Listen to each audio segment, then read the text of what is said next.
Então aqui é o projeto que eu fiz aqui, eu peguei o som simples, está aqui, um som simples, esse aqui, e um som simples e outro som simples. Eu vou inclusive tirar esse som aqui que está junto com esse, então nesse ponto aqui fica superposto para mostrar para vocês aqui que é. Vou tocar o som para você ver. Pode ver qualquer trecho aí que queira. É um seno, é um cosseno, é um gerador de áudio que gera uma frequência simples. Ó. Agora eu vou pegar e vou colocar junto. Ó.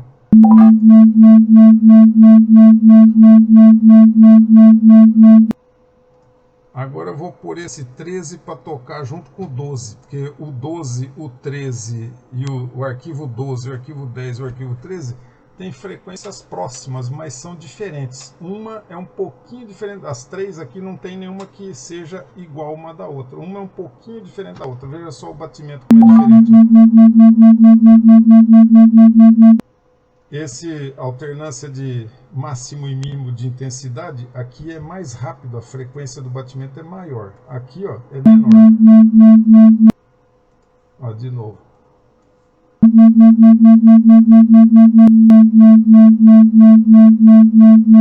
Então, justamente essa ideia. O batimento, ele acontece devido à situação de uma onda estar quase afinada com a outra. Quando fala que vai afinar, quer dizer, vai ficar com frequência igual.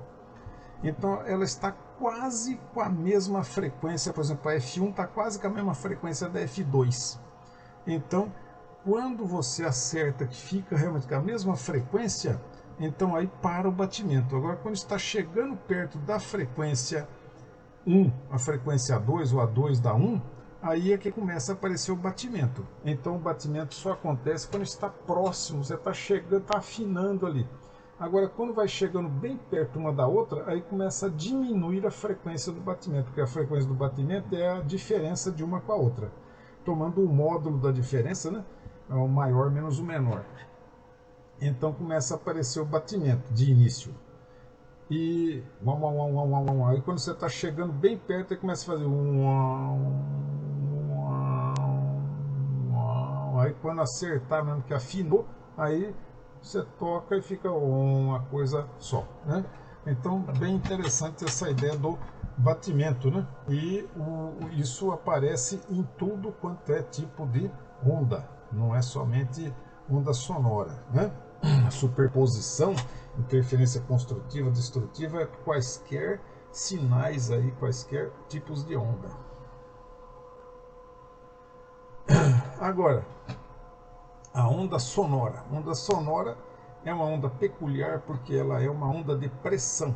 Aqui, como você viu aqui nesse filme, o alto-falante, ele empurra o ar para frente e para trás. Deixa eu fechar isso aqui. Ele empurra o ar para frente e para trás. Então são ondas de pressão. Esse simulador aqui é muito bacana, já falei dele semana passada, porque tem aqui as moléculas, né? Essas bolinhas mostrando a ideia de moléculas, né, do ar, né? Então é essa a ideia. Agora aqui a gente vai ver aí a questão da interferência em duas dimensões, que é o que acontece, que é semelhante à questão de difração da luz, né? Duas fendas, a gente vai ver isso aí, né? Então, a ideia da onda sonora, ela é uma onda de pressão e quando a gente fala de pressão tem características diferentes, porque quando a pressão é máxima, a velocidade é mínima e quando a pressão é mínima, a velocidade é máxima. Então, aonde você espera ter um nó, um ponto fixo numa corda, na onda sonora é o contrário, né? Então é onde tem máximo deslocamento das partículas, é onde você vai ter aí a situação contrária da onda numa corda. E outra coisa que ela é longitudinal, quer dizer, a direção de vibração é na direção da propagação. Então essa característica aí.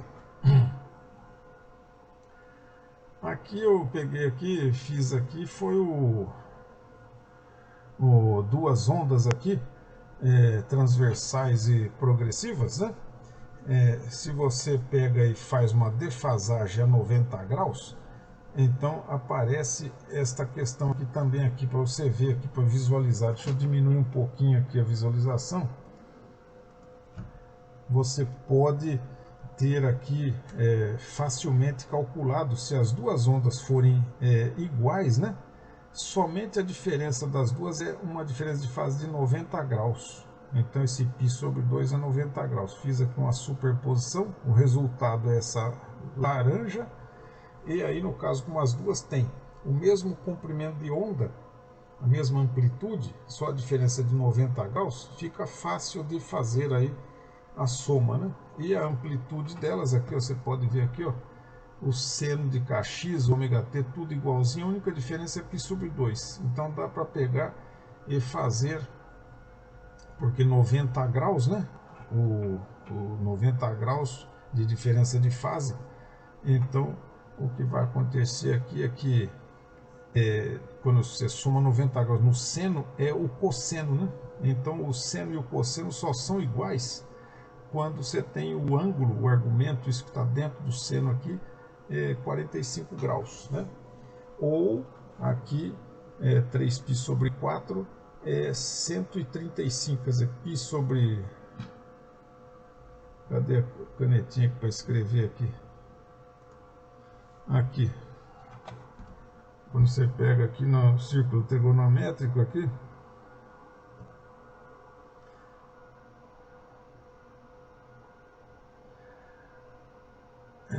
aqui é π sobre 4, que é 45 graus.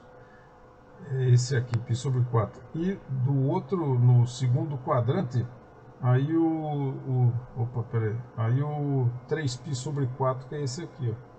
O seno dos dois é o mesmo, olha lá. Então, o argumento aqui do seno desta e desta contém 90 graus de diferença, porque 45 mais 90 dá 135 graus. Então, π sobre 4 mais π sobre 2 dá 3π sobre 4. Então, nessa situação, os dois senos vão ser os mesmos.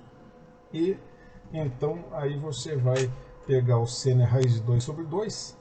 Então, a amplitude vezes o raiz de 2 sobre 2, e aqui a mesma coisa. Então, vai somar uma onda com a outra. Então, esse valor com esse. Aí fica a raiz de 2 multiplicado pela amplitude da onda. E raiz de 2 é 1,4 aproximadamente. É exatamente o que você vê aqui nesse gráfico que eu fiz aqui para você ver. Ó. Essa onda azul e a verde tem amplitude 2, né? E aí, a soma... Eu vou até pegar a calculadora para você ver.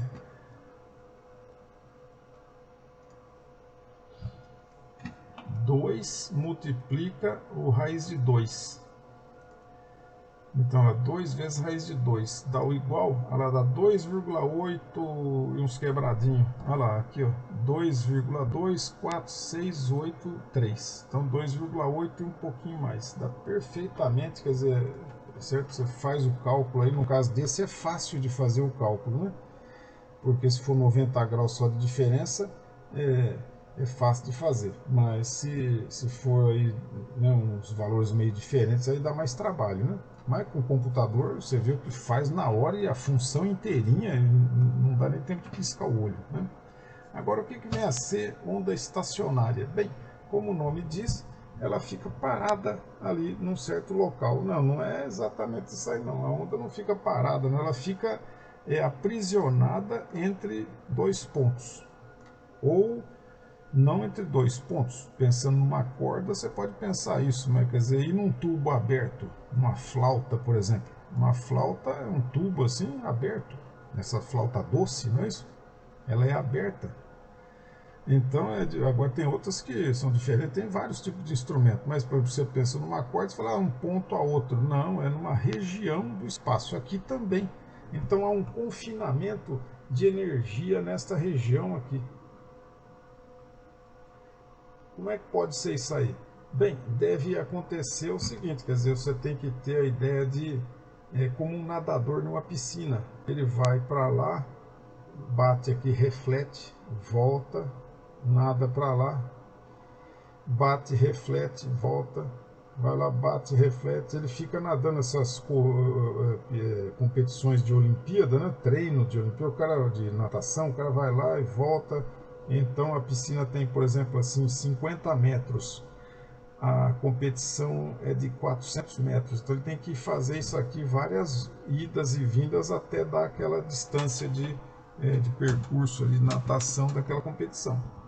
Então é essa a ideia, a onda fica, vai para lá e volta, vai para lá e volta. E aqui também acontece isso, embora esteja aberto, você vai formar uma onda que vai para lá e vem para cá, vai para lá e vem para cá. Então é o que chama de onda estacionária. Uma onda que vai e a outra que vem. Vai e volta refletido aqui nessa região espacial. Então a onda sonora acontece isso por causa daquela questão de onda de pressão. Ela fica, mesmo no tubo aberto, ela pode formar onda estacionária. Agora, a onda sonora que forma na corda, não é que a corda produz a onda sonora, ela vibra numa certa frequência. Mas a área da corda é um araminho, um fiozinho bem fino, né? Quem vai produzir a onda sonora é a caixa ressonante. Então você pode ver que o piano tem as cordas lá dentro do piano. Ele tem uma caixa de madeira. O violão tem a corda e tem aquela caixa de madeira. Então tem uma caixa que vai produzir a onda sonora. Aquela placa de madeira, ela vai vibrar nesta frequência aí que estiver aí a corda, né? E aí a placa vai produzir a onda sonora, né? E você ouve ali aquela coisa toda. Agora aqui, nesse caso, você faz passar um fluxo de ar e aí, se você estiver com aquela condição de onda estacionária satisfeita, formam ondas estacionárias dentro desse tubo, quer dizer, daquele instrumento de sopro. É um negócio realmente fantástico, né? Como é que funciona a onda estacionária? Bem, é essa ideia aí. É uma onda indo num sentido positivo e a outra indo no sentido negativo. Então a diferença de uma e da outra, ela precisa ser apenas o sinal aqui do ômega t. Tem que ter o mesmo comprimento de onda, quer dizer, o mesmo número de onda K, tem que ter a mesma amplitude, tem que ter a mesma frequência angular, o período, a frequência propriamente dito. A única diferença é que o sinal, uma é num sentido, outra no outro. Negativo vai no sentido positivo de x, positivo vai no sentido negativo. Então uma vai e a outra volta.